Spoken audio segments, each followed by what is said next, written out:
Hello, my name is John Kurt. I have a little company here in Houston, Texas called Imagine What. I say we, me and my wife, are a drafting services company. Um,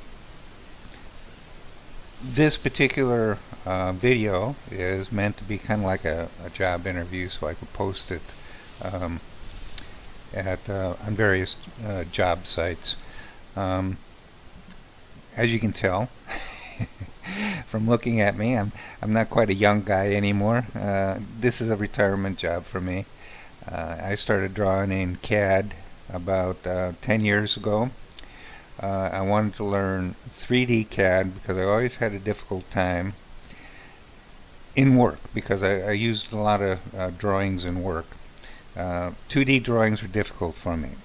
The reason for it is in 2D you got to look at it in different planes. For example, a top view would be like this, a side view would be like this, and you'd have various views lined up on a paper in 2 dimensions. And you had to visualize what would it be like if you were to actually put them together. Okay, 3D you don't have to do that. 3D you make yourself a model, and you can twirl it around. You can look at it from any view, upside down, right side up, left side, right side. It doesn't matter.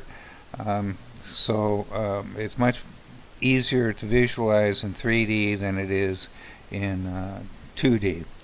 In addition to that, all your new CNC machining equipment is looking for a 3D model.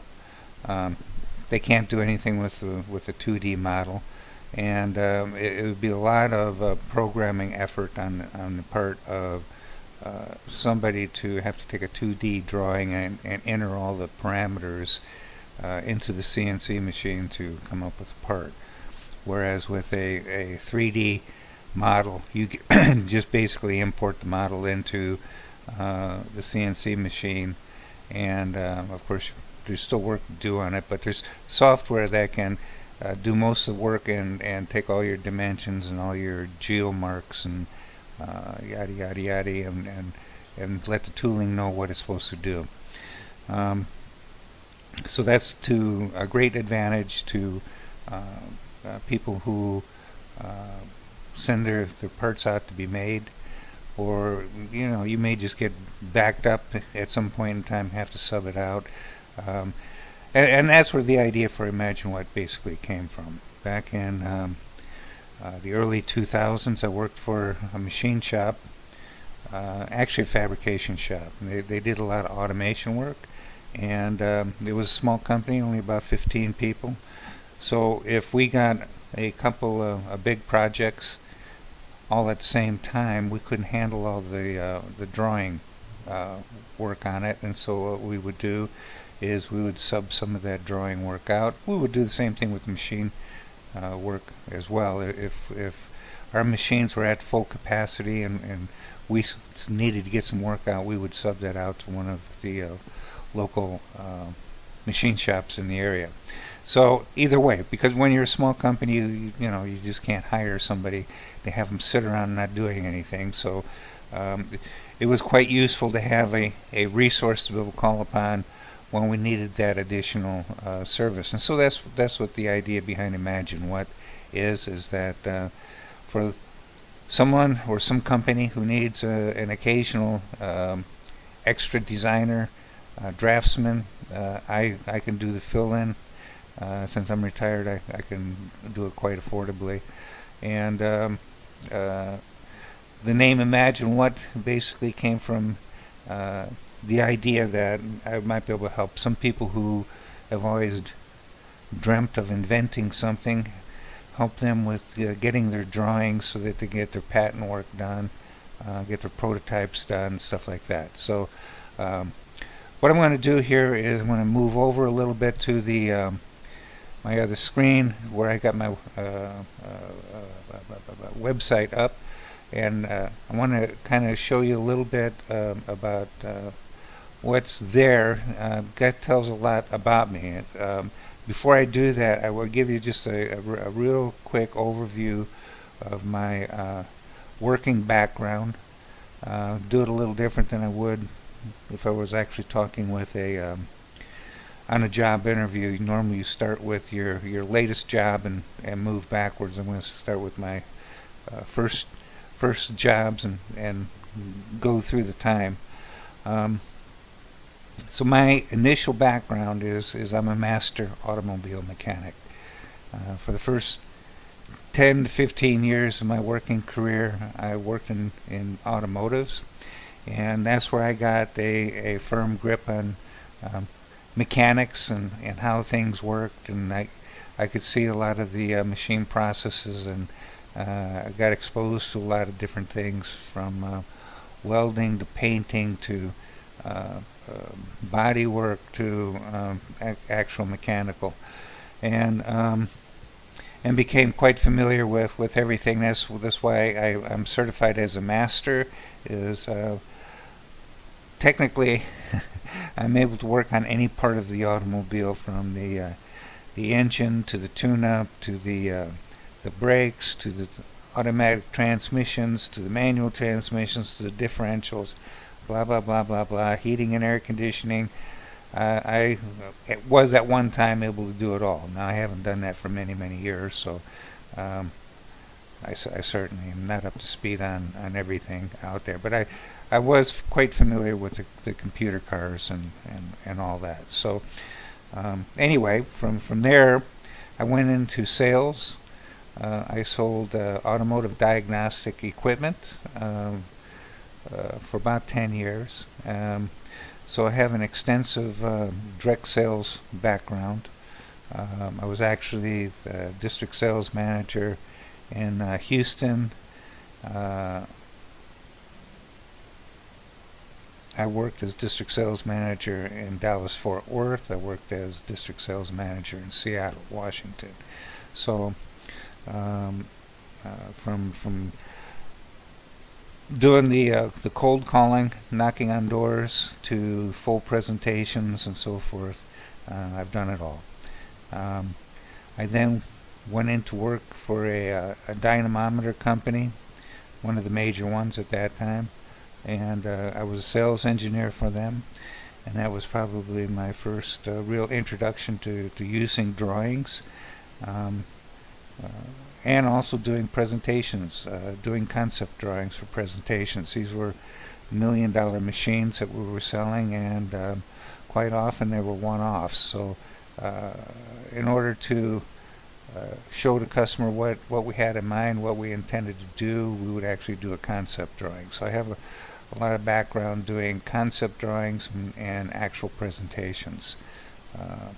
From there I moved into an operations manager's role in a machine shop in the Detroit area in Michigan. We did mostly fabrication of parts and design of automotive small assembly lines and assembly cells. We did a little bit of test equipment as well. We did a lot of tooling to accommodate those needs. So we did a lot of design work, and at that time, back in the early 2000s, all our drawings were in 2D, and the industry was just moving into 3D drawings at that time, and it was expensive, very expensive software. So the average, a small shop, it was very difficult for them to be able to afford it, much less learn it, and there's a huge vertical learning curve going from 2D to 3D, and very few designers who took the time and trouble to go from paper to CAD were very reluctant to go from 2D CAD to 3D CAD right off the get-go. So it was my goal that I wanted to learn 3D. If I was going to learn CAD, I wanted to learn 3D CAD. And of course, with the program I have, and by the way, the program I work with is a TurboCAD Pro Platinum 2019 version. This is well, It's a very good solid CAD program. A lot of people haven't heard of it because they are very familiar with AutoCAD, or they're familiar with SolidWorks or Inventor or CATIA. You know, some of these programs. You got to remember, these programs some of them are $30,000, $40,000, $50,000 per seat. So they're quite expensive. So I was looking for a program that would give me 2D capability, 3D capability, and photorealistic rendering. This program does it. It does it for a fraction of the cost of most other programs, but some people sometimes get a little confused by the fact that, oh, I'm drawing in this program called TurboCAD. They've never heard of it. Well, it's actually one of the top 10 bestsellers, but it's sold to mostly people like me, little guys, not the big guys. So just to show you here a little what I'm talking about, I'm going to go to the website here. And by the way, before I navigate directly to the page I'm looking for, let me explain my website a little bit. It is called ImagineWhatHouston.com, and if you follow my cursor, which I know it's tiny, but it's that little purple thing moving around. Here's my website. It's www.imaginewhathouston.com, and the name of my company is Imagine What with a question mark. My phone number is 832-418-7506. And what I specialize, or what I offer basically, I won't say specialize because I don't specialize in anything other than drawing. I draw in 3D, so I can give you 3D CAD models. And by the way, CAD stands for, it's an acronym for Computer Aided Design. Okay.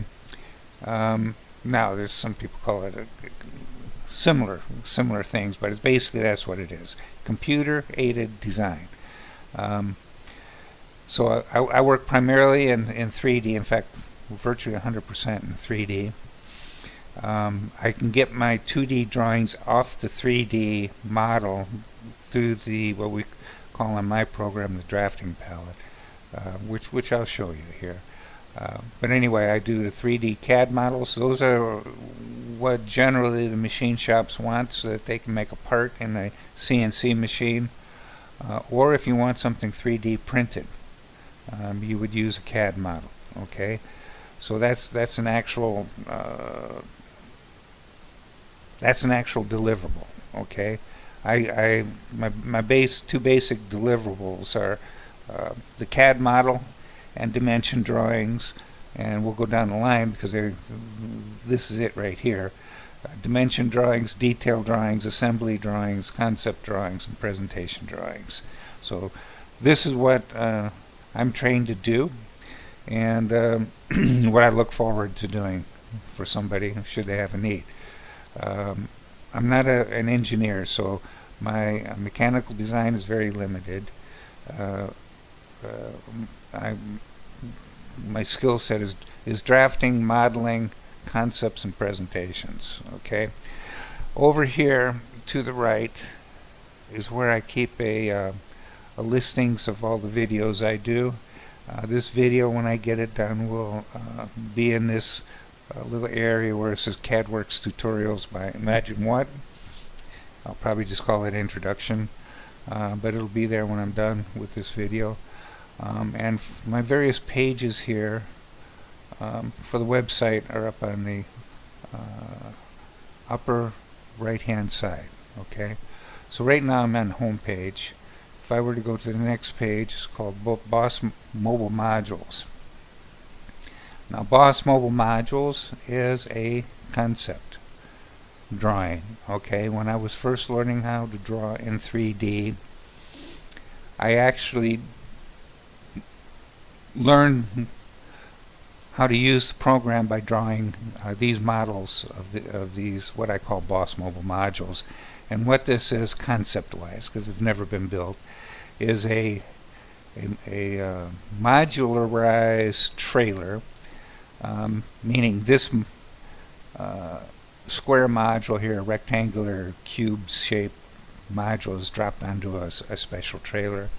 The trailer is then delivered on site to wherever the work needs to be done. And what it's got is it's got a bunch of outside compartments, as you can see here, where you can put a toolbox, you can put various other tools. Each one of these modules can come with a generator system, so you got 120 volt AC power.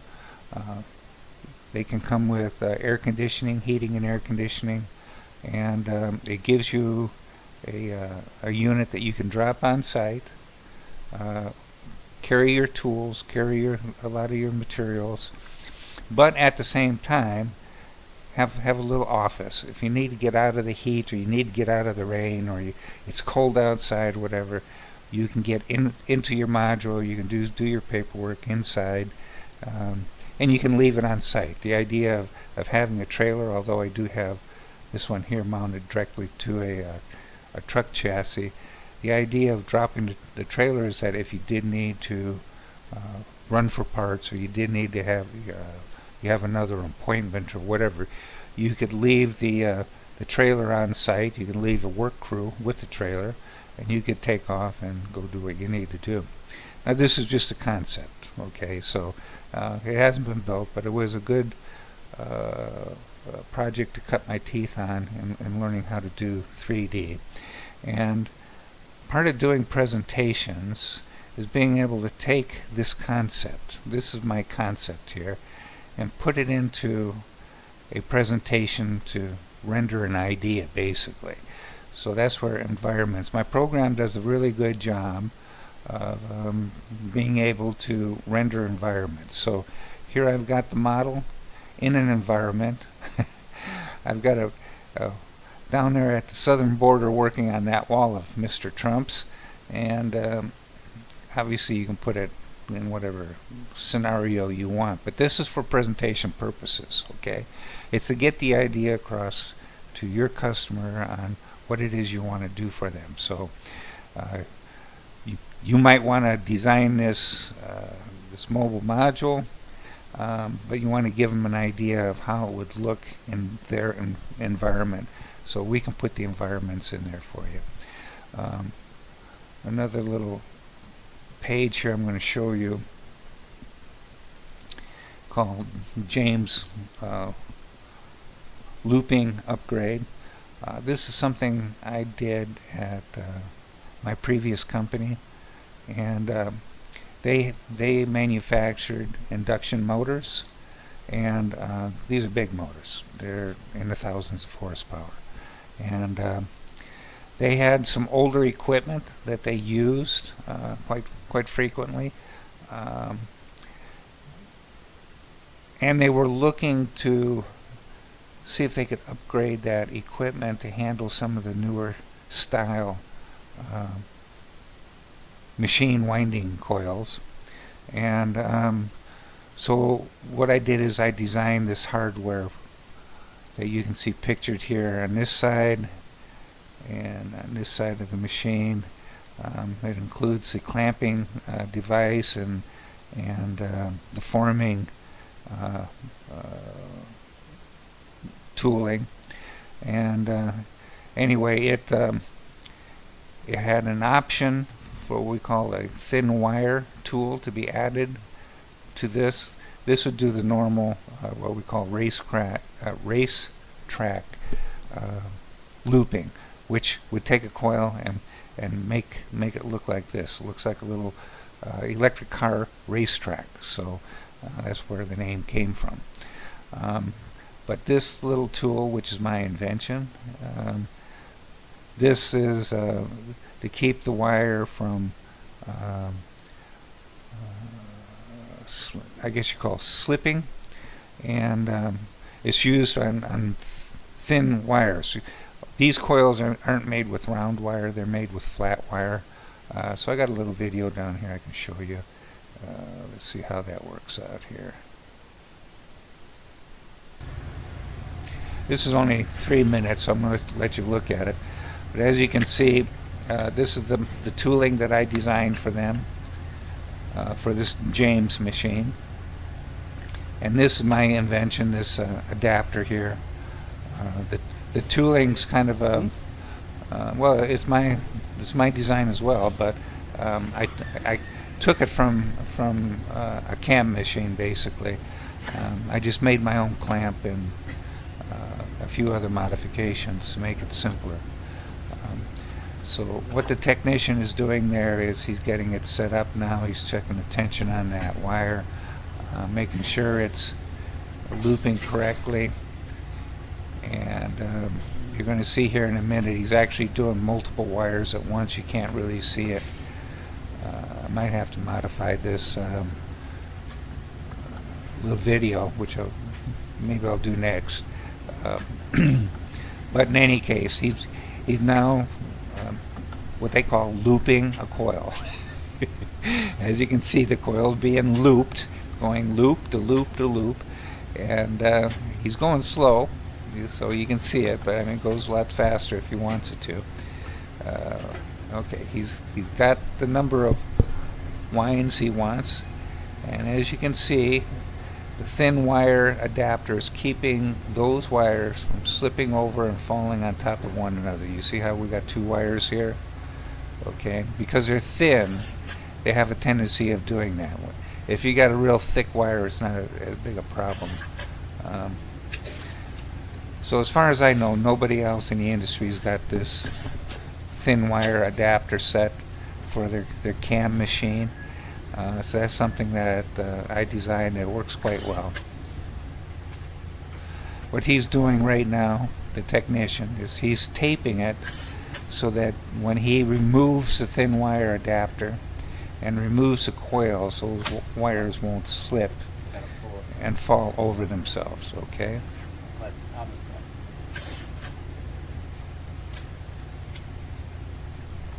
Alright, he's about done. He's going to have it off of there in a minute. He's finishing taping it up.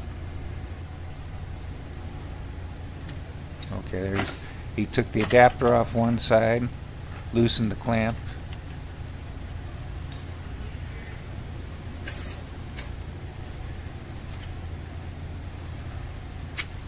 A little more tape by the looks of it. He's taking the adapter off the other side.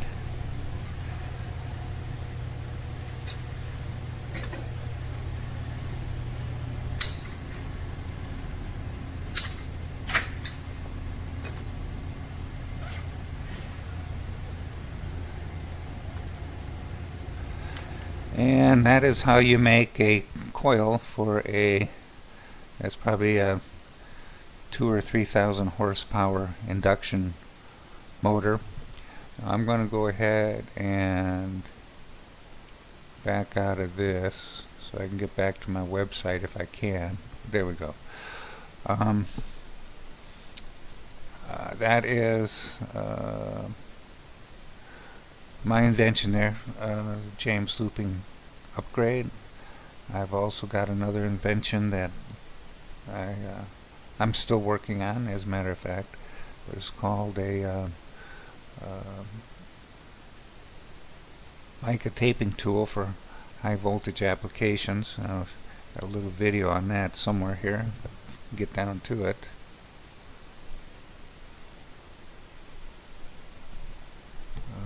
It's not showing up. Maybe it's in special projects. Let's see if it's in there.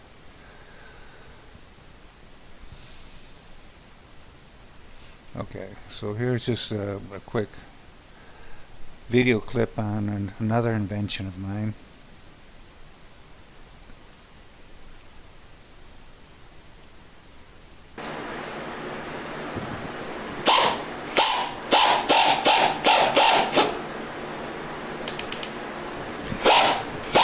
And I'm having some difficulty here trying to get the tension on the tape correct.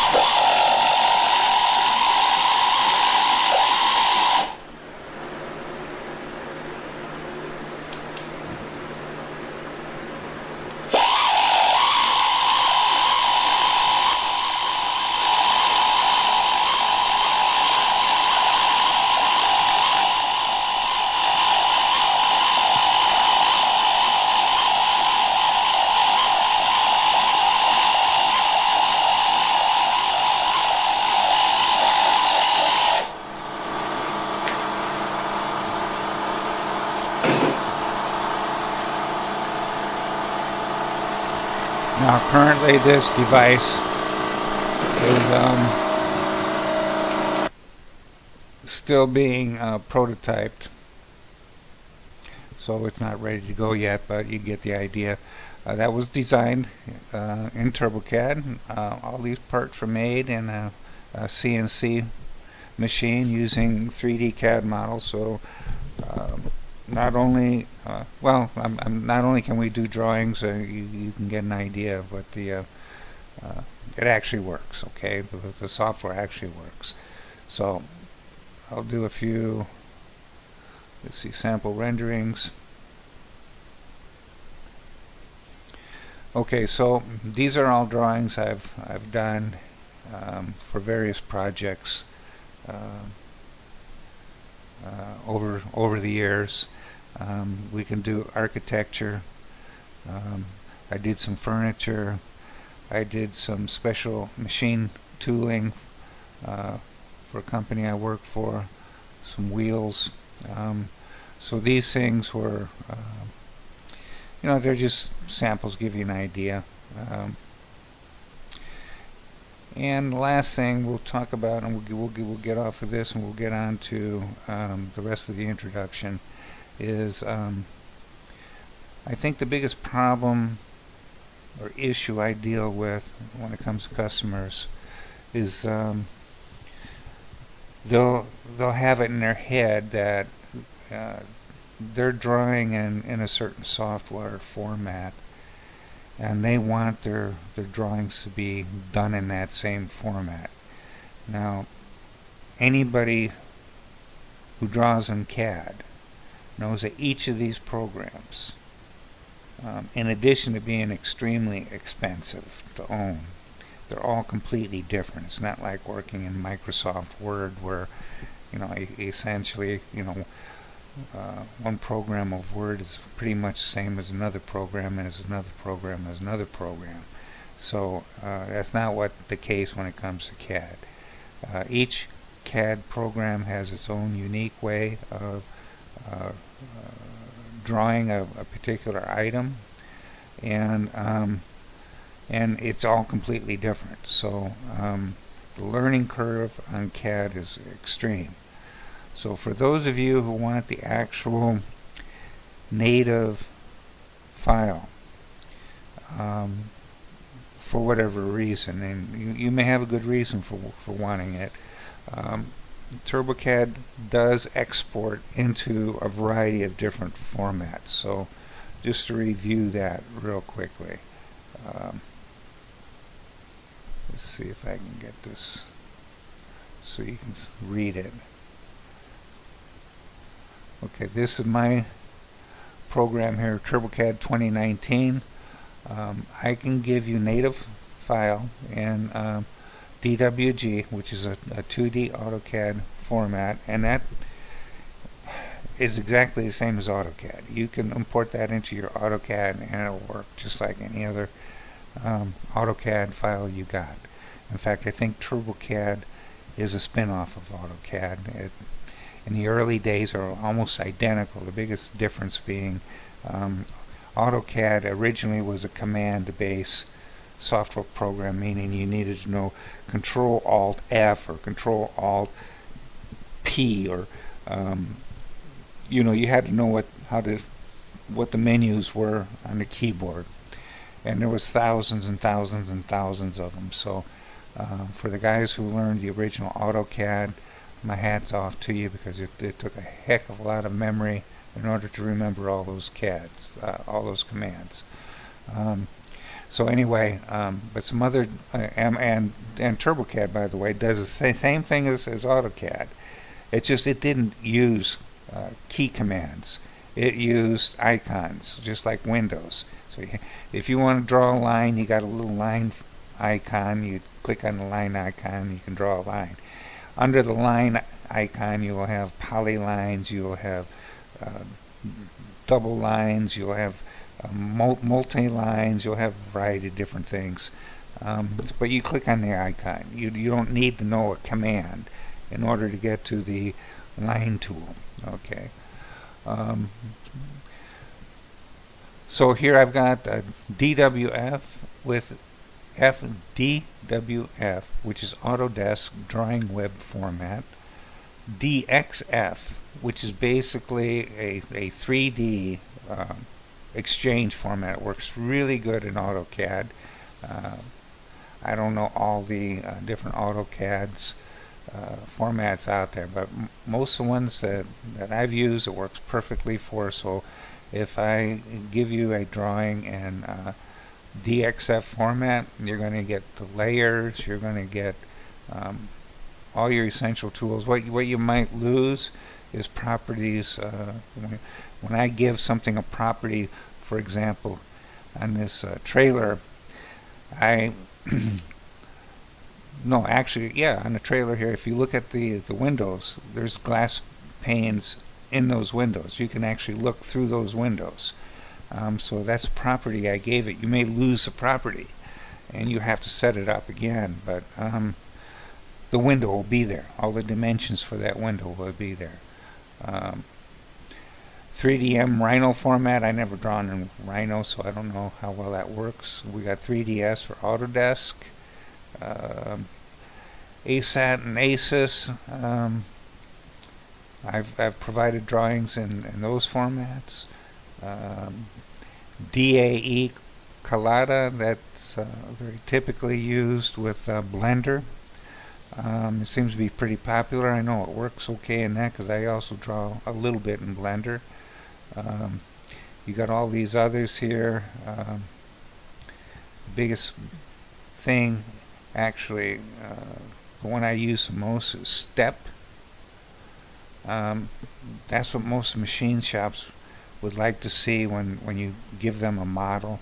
They want a step file format, so Step is real good here.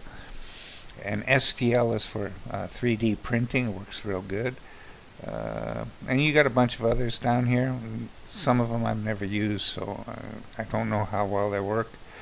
But the long and short is my basic deliverable to the customer is the 3D model, like this right here, this tooling, or this right here, or a 2D drawing which gives them dimensions like this right here. Okay, I can provide assembly drawings and detail drawings and things like that as well. But we can give you formats quite often that will work with your own software. Okay, so I wanted to cover that. Now the last thing I think I need to cover is, go back to the beginning here. If you want to know about the software itself and how it works, you can click on one of these tutorials, and the accuracy is set up on this particular. I'm actually showing you how to use it. TurboCAD 2019 Pro Platinum, which is the top level program. There you can see I'm using icons. It's going to give you the same accuracy as, for example, SolidWorks. Now, I will say this about programs like SolidWorks. They are good for engineers who do stress analysis, need to know center of gravity. That's a tutorial, but it shows you how the software works. Give you a pretty fair idea of what I can do. What TurboCAD is really good for, it's excellent CAD software, but it's really good for rendering purposes. So if we're doing presentation work, we're doing concept type work, it's really good for that. It's not so good for like SolidWorks is able to detect interferences on assemblies, and is able to do a lot of stress analysis and things like that. TurboCAD's not so good at that. In fact, I wouldn't even know how to use it if it was good at it, because I'm not an engineer. So, but 80% of what needs to be done in CAD is usually just the drafting work. The engineers pretty much call out what they want to see.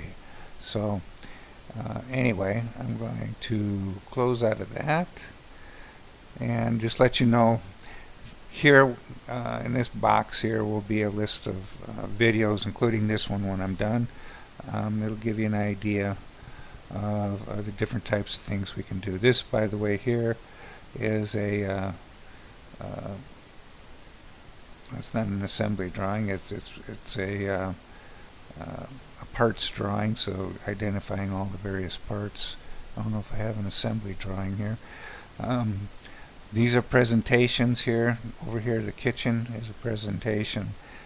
This item down here in the lower left is a concept drawing. It's to get an idea across, trying to sell an idea to somebody.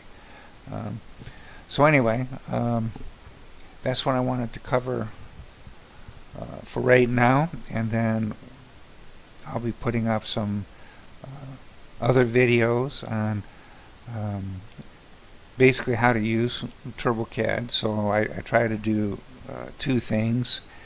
If, for example, you're a student and you're interested in learning how to draw in CAD, TurboCAD is one of the more affordable programs out there. You may not be able to afford the Pro Platinum like I have, but you can get into a starter version of TurboCAD for under $200. So you can get, and it's both 2D and 3D. It's a good starting place. So what I'm trying to do here today is just kind of give you an introduction to who I am and what I do. And if you have a special project or a special need, please contact me over here at 832-418-7506, and I'd be happy to discuss your project. Like I said, my niche is to kind of offer services as needed to people if they get overwhelmed by the amount of work they have, or as I said, you might have an idea for an invention and you want to look into it. You know, I sign non-disclosure agreements every day, so I'd be more than happy to look at a project of yours, and if it's a good idea, I'd be glad to help you have it come to fruition.